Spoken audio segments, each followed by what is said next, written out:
Great. So in these next couple videos, we're going to talk about socialization.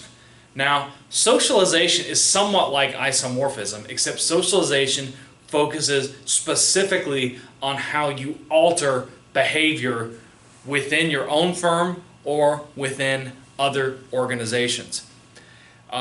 This article by Jeff Checkel, 2005, also builds on Max Weber's ideas of the iron cage, except Checkel's video, in lieu of just looking at a variety of, isomorphism is a very broad thing, Checkel is specifically looking at how behavior is changed between governments, between organizations. So this is socialization, which is the process of changing behavior across and within a given organization.